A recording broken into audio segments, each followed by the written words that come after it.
शिखरहरू रुन थालेका छन्, पग्लिरहेका छन् र म बिहान उठ्दा एक प्रकारको पीडा महसुस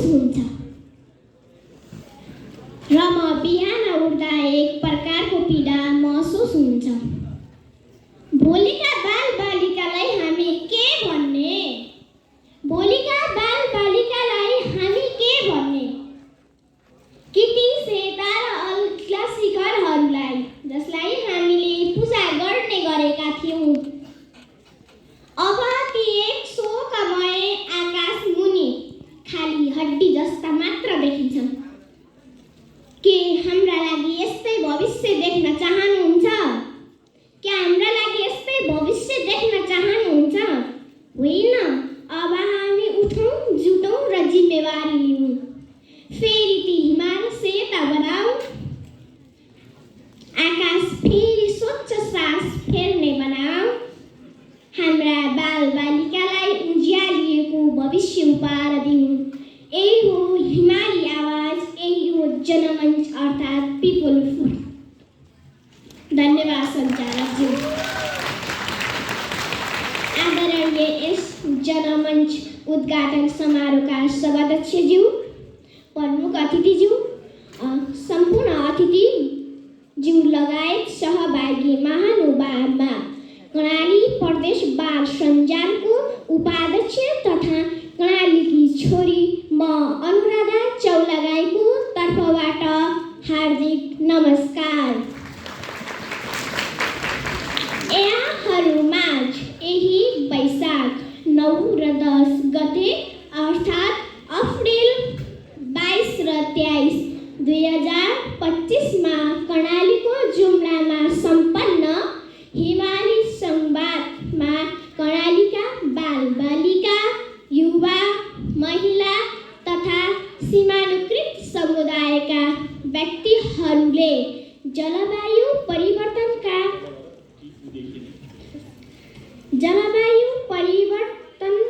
असर, जिउनु परेको कठिन जीवन अनुभव, भोगाई र समाधानका उपायबारे व्यापक छलफल गरी जारी गरिएको हिमाली संवाद जुम्ला घोषणापत्र वाचन गर्न यस मञ्चमा उपस्थित भएकी छु र सभाध्यक्ष महोदयमा म अनुमति चाहन्छु र आशा लाग्छ यो घोषणापत्रलाई जनमञ्च मार्फत समेट्दै आगामी सगरमाथा संवादमा समावेश हुनेछ भन्ने विश्वास लिएकी छु।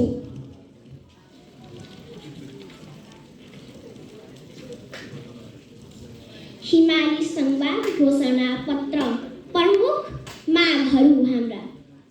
नम्बर 1, हिमाली क्षेत्रका बालबालिका, युवा र समुदायमा जलवायु सङ्कटले पारेको असरलाई सम्बोधन गर्न सगरमाथा संवादमा यस विषयलाई प्राथमिकताका साथ छलफल, संवाद र समाधानका उपायहरूको खोजी गरियोस्। नम्बर 2, सगरमाथा संवादमा बालबालिकाहरूका आफ्ना भोगाई, अनुभव र आवाज उठाउन विशेष सत्रको व्यवस्था गरियोस्।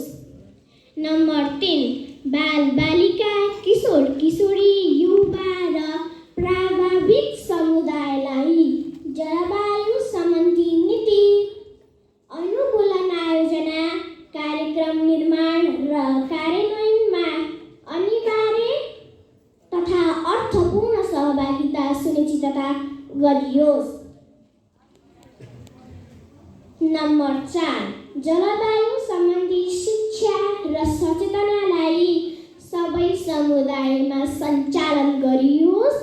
जलवायु परिवर्तन, अनुकूलन र न्यूनीकरण केन्द्रित विषयहरू विद्यालय पाठ्यक्रम र शिक्षक तालिममा समावेश गरियोस्। नम्बर 5, जलवायु सङ्कटको समाधानका लागि बालबालिका, विशेष गरी अपाङ्गता भएका, यौनिक तथा लैङ्गिक अल्पसङ्ख्यक समुदाय,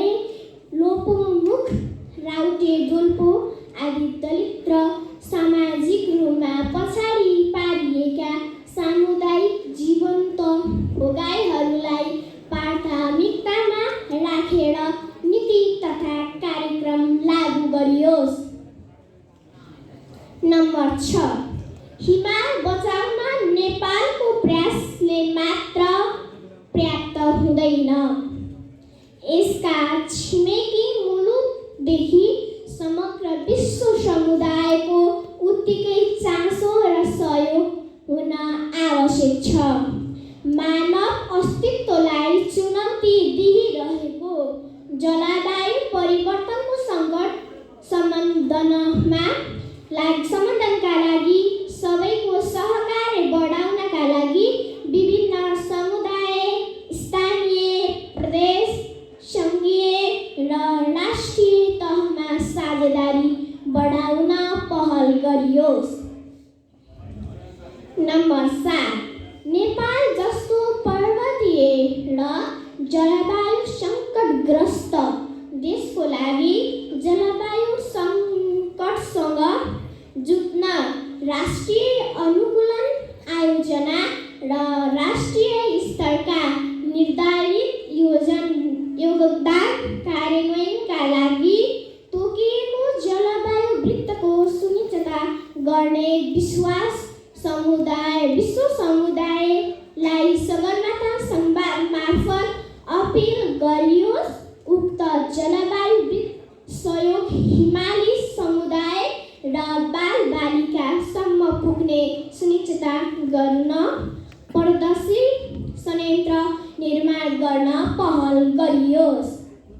नम्बर 8, जलवायु परिवर्तन र सङ्कटका लागि जिम्मेवार सरकारवालाहरूले हाम्रा समुदायले भोगेको हानिको क्षतिपूर्ति प्रदान गर्न सगरमाथा संवाद 2025 मा यो मुद्दालाई प्राथमिकता राख्दै हानि नोक्सानी कोषमा समुदायको पहुँच सुनिश्चित गरियोस्।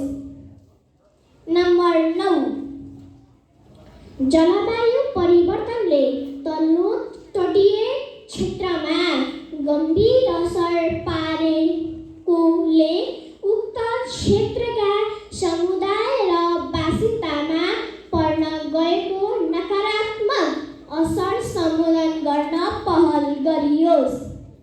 नम्बर 10, जलवायु परिवर्तनका कारण पर्वतीय क्षेत्रमा पर्न गएको सङ्कट समाधानका लागि पर्वतीय आर्थिक करोड र स्थापना र सञ्चालनका लागि सगरमाथा संवादले पहल गरोस्, जसले पर्वतीय अर्थतन्त्र र समुद्री अर्थतन्त्रलाई जोड्न राजनैतिक रूपमा महत्त्वपूर्ण भूमिका खेल्नेछ।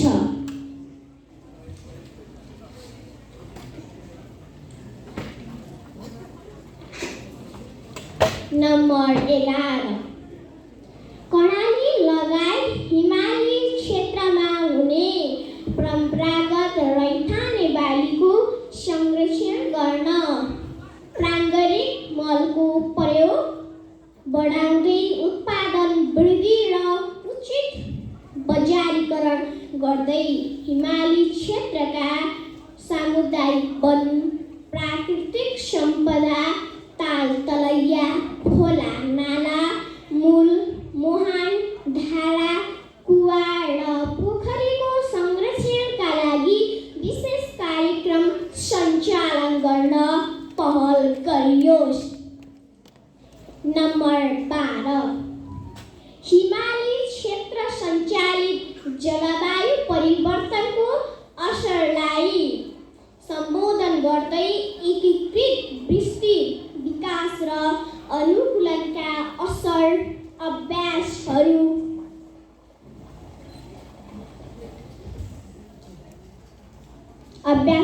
प्रबन्धनको लागि विगतमा सञ्चालित कार्यक्रमको निरन्तरताका लागि पहल गरियोस्। नम्बर 13, जलवायु परिवर्तन सम्बन्धी नीति योजना र कार्यक्रमहरू प्रभावकारी रूपमा समुदायसम्म पुग्न र कार्यान्वयनका लागि सङ्घीय र